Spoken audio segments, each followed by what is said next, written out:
Hey, what's going on, guys? I know it has been a while in general. I'm sorry that recently the reviews have become so spaced out. Um, it's not intentional, really. I mean, it kind of is because life, cost and everything like that. So yeah, but I'm also very happy to finally have a Marvel Legends for you guys.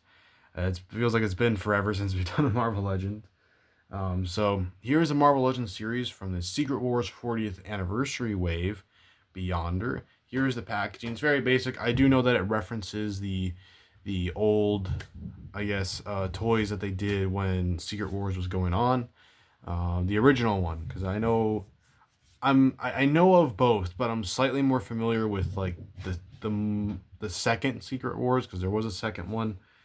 But even that, I don't know everything. So but yeah, here is the packaging.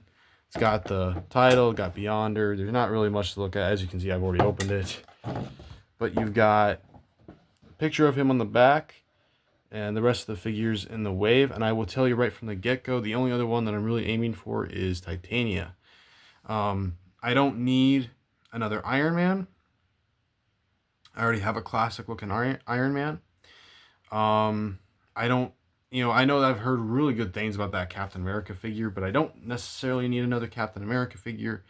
And I would prefer he came with a full shield. I know that that's like for the story and everything. I'm not blaming that. Symbiote Spider-Man is tempting because I have the old one, and a long time ago, like the butterfly joint broke, so I was able to put it back together, but because of the way that we had to put it back together, and I wasn't really familiar with how to fix Marvel Legends at the time, the butterfly joint doesn't work anymore. I still have him around because I like him enough and he's articulated enough to where I can still get him into some cool poses, but it would be neat to have one with updated articulation. But, anyways, it has a read up for Beyonder on the back here. After putting the greatest superheroes and supervillains against each other, the Beyonder attempts to discover his humanity, and in the process becomes an all-powerful, if naive, god. So, I am not the most familiar with Beyonder. I know that, I just know that he's like a really powerful villain. That's what I've always known about him, and it seems to be correct. So, so yeah. But anyway, now that we're done with the packaging, oh, and I guess I didn't explain. The brown and yellow Wolverine I know is like very popular. I know some people like debate like, oh, which one do you like better? Which Wolverine suit do you like better? I like the blue and yellow more, but I like both at the same time. But I don't need a yellow and brown suit. So anyway, hopefully you'll see Titania soon.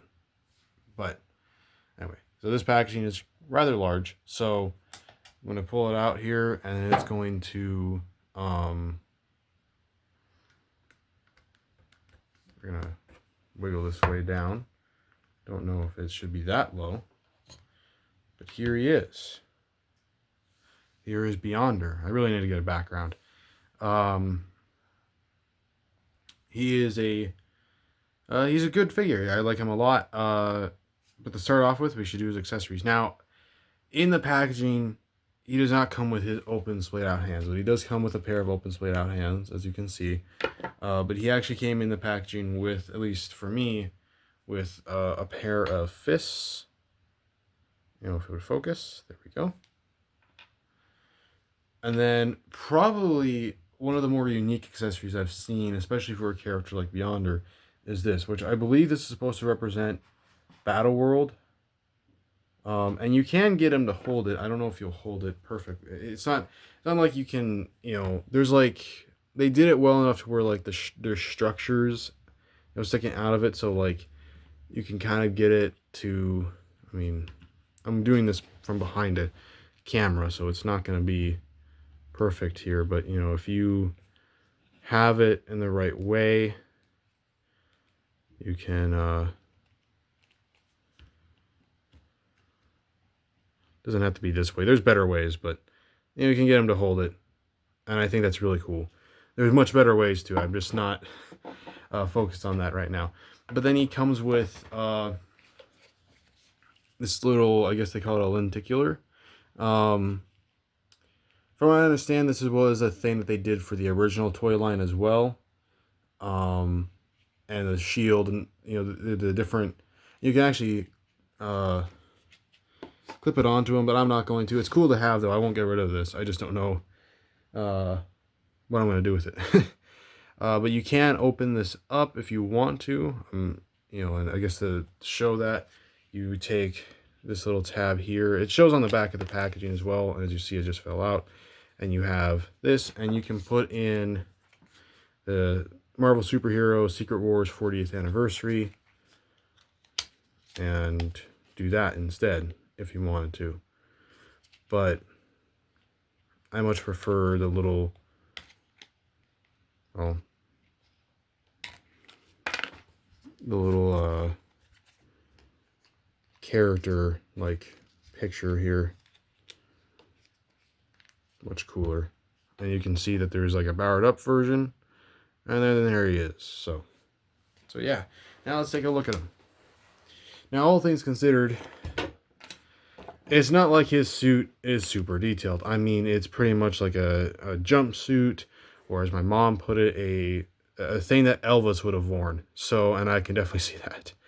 But we'll start at the head, and it definitely works for someone who has an insane amount of power and who's kind of insane. So they did it really well. It's even kind of creepy to look at. So, but really well there. And you got, all these nice wrinkles and like the puffiness of all the suit here. But it is all in white, and that's fine. That's what it's supposed to look like. I mean, there's not much detail you need to add there. And then you got the open chest. Some details there. So yeah. It's pretty, so pretty self-explanatory. You got the little boots here. I think it just, it works as his outfit. When I searched him up, because obviously I've known Beyonder, but I was like, I was kind of curious to see what other outfits he might have had. Like, did they change it? They haven't really changed it too much. There's like another, I think there's like an armor that he has in like more recent comics or of sorts. Like he has like more of like some sort of armor suit or something like that. So, but let's get into the articulation. So I think he's got a dumbbell joint, so he can look that far up, that far down. Look side to side, and it's got great tilt. He's got a shoulder that goes out and go all the way around. One thing I will note is that out of the packaging, he was not stiff in articulation. He wasn't loose, but he was not stiff, which was nice. I always feel like I'm going to break my fingers if that happens.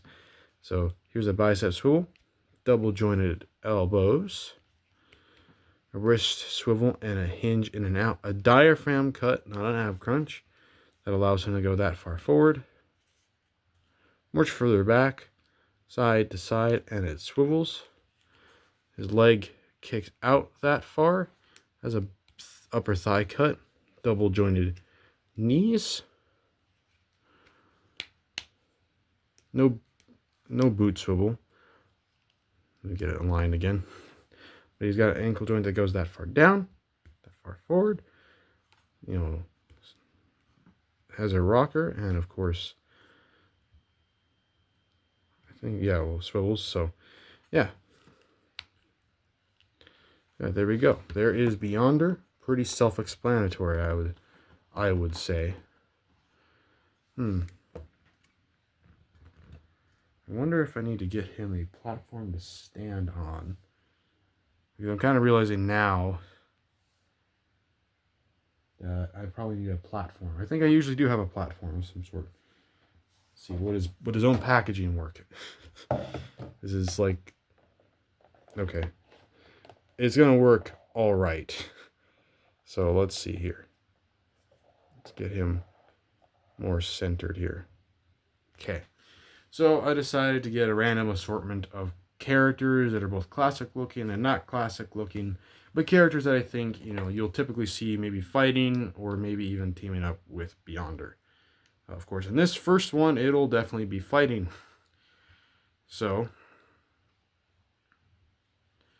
we'll have Retro Series Spider-Man. I don't know if he will stand. There we go. I guess maybe I can move it back a little bit too. Yep, there we go. There's Spider-Man. And then here is a classic looking Iron Man. Wow, he actually will stand. Okay. There's those two. Might be hunched over a little bit, but he is shorter. Okay. And then I feel like this was kind of fitting.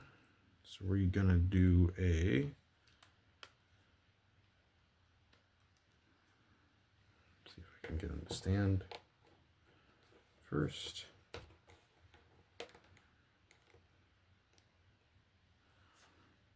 We got a Venom there, which she is clearly taller. And then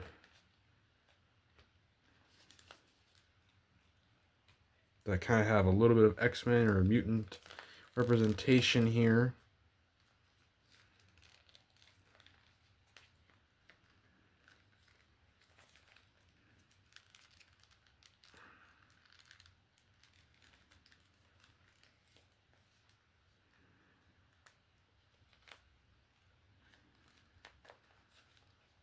Try and get him to stand as well.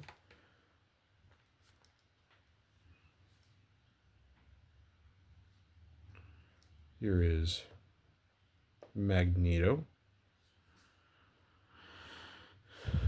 So there's that. And then a villain that we've seen with him plenty of times before. And the upcoming villain for the Avengers Doomsday movie. I'm going to get him in a better frame here. Doctor Doom.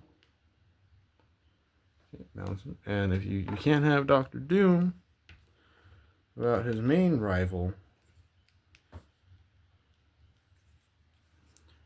Mr. Fantastic. So there's that.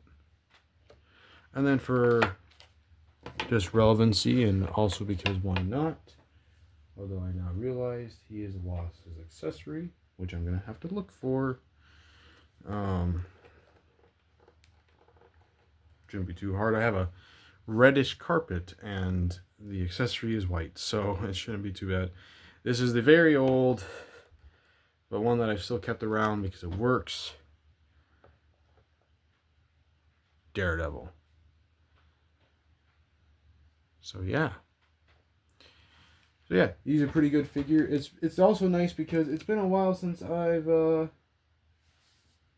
any sort of villain. I feel like, oh well, he fell over. So I don't know the last villain that I did for Marvel Legends. So yeah. And yes, speaking of villains, I will get the Red Hulk from Brave New World. I just haven't yet. Just haven't had the time or the chance to.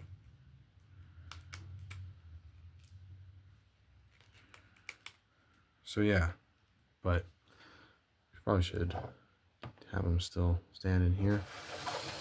But I will say, I can actually show you a comic this time around, because I got it recently. So let me send you guys up. I got Hawkeye Kate Bishop by these guys here, and yeah. So yeah, overall, it's a pretty good figure. Great addition to the villains.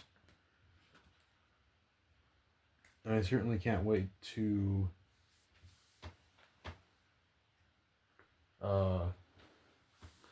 hopefully get a villain display soon for my Marvel villains. So, but anyways, I hope you guys enjoyed this review. If you did, like, share, and subscribe, and I will see you in the next one. Peace.